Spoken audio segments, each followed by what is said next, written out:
Hi, YouTube family. Welcome back to According Movies Recap. Today I will show you a drama and fantasy film from 2006 titled The Bothersome Man. In a subway station, Andreas Ramsfell watches a couple kiss. It is a weird kiss, very methodical and with no passion in it, as if they were doing it because they must and not because they enjoy it. After thinking about it for a moment, Andreas decides to jump on the track as he remembers how this all got started. Many weeks ago, in the middle of the desert, an old man hangs a welcome sign at an abandoned gas station right before a bus arrives.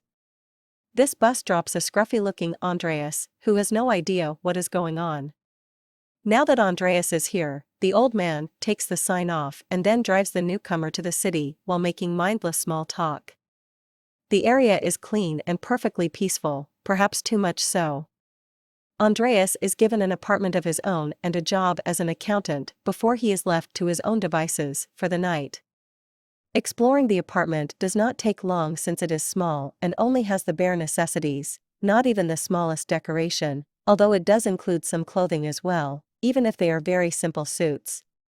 Andreas shaves off his beard before going to bed so he looks better for his first day at work. The next morning, he goes to work at a prestigious company, where he meets a few of his co-workers and is given some money to get him started before he is shown to his office.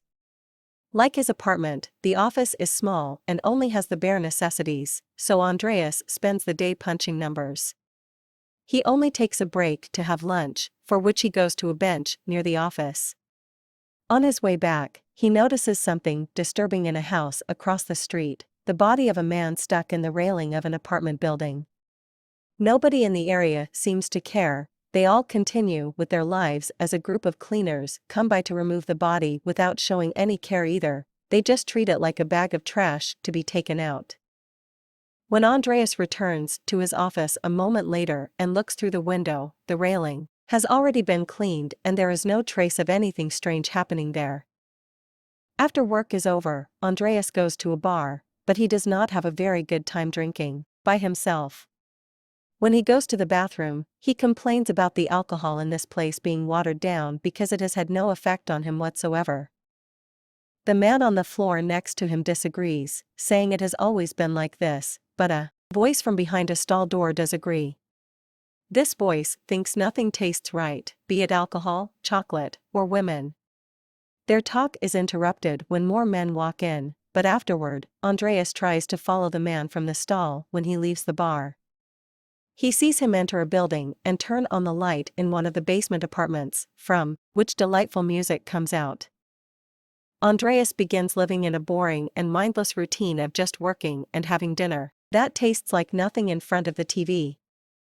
One afternoon, he decides he wants to shake things up a little and feel something different, so he lets the paper cutter hurt his finger.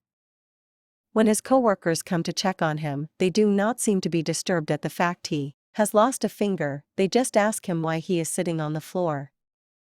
Andreas passes out from blood loss and wakes up a few moments later with his hand bandaged up in the back of a car belonging to the cleaners, who do not engage with Andreas' attempt at small talk and drop him at his apartment without a word.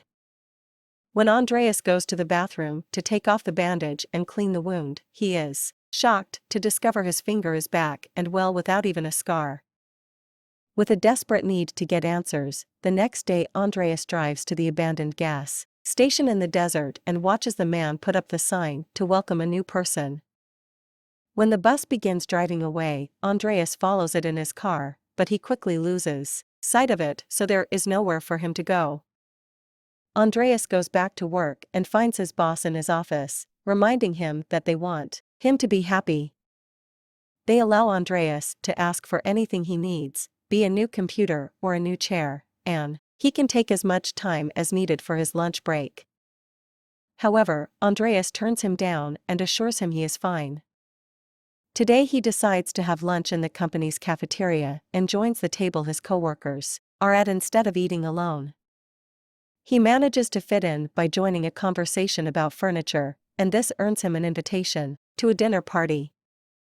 After work, Andreas goes shopping for some nice clothes and a bottle of wine and walks by the window belonging to the man from the bar. He tries to hear the music again, but when he comes too close, a pair of cleaners comes by and calls him out for his weird behavior. Later in the evening, during the dinner party, Andreas meets Britt, an interior designer. The two of them hit it off and agree to go on a date sometime.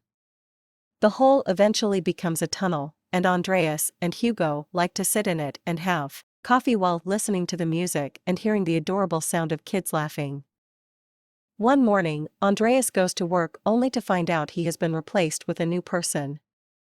His boss tells him it is not firing him but inspiring him to find a new career, yet when Andreas leaves the building, he sees cleaners waiting for him outside. Not wanting to get caught, Andreas goes back inside and leaves through the back door instead. Now Andreas has all the time in the world to work on the tunnel, which becomes so big that even the neighbors begin smelling the lovely aroma and hear the music that comes out of it.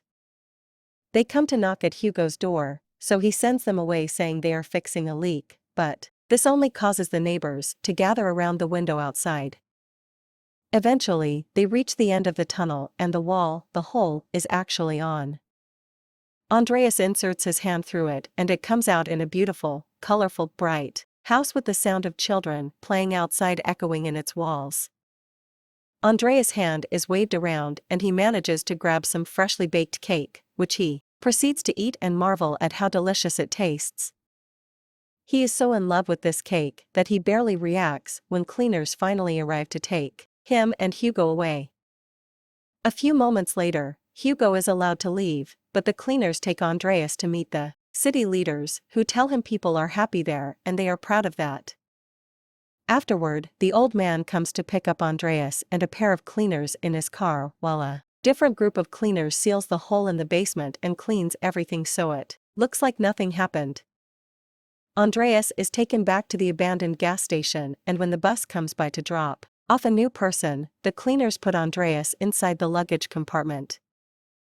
While Andreas is taken away, life continues as normal in the city. Both and Ingeborg get new boyfriends, and Hugo goes back to his old job. Once he gets used to all the shaking, Andreas falls asleep inside the bus, not waking up until it finally stops. He kicks the compartment door open and comes out, only to find himself in a frozen wasteland. The bus leaves as soon as Andreas comes out, leaving him alone in the snowstorm. Thanks for watching.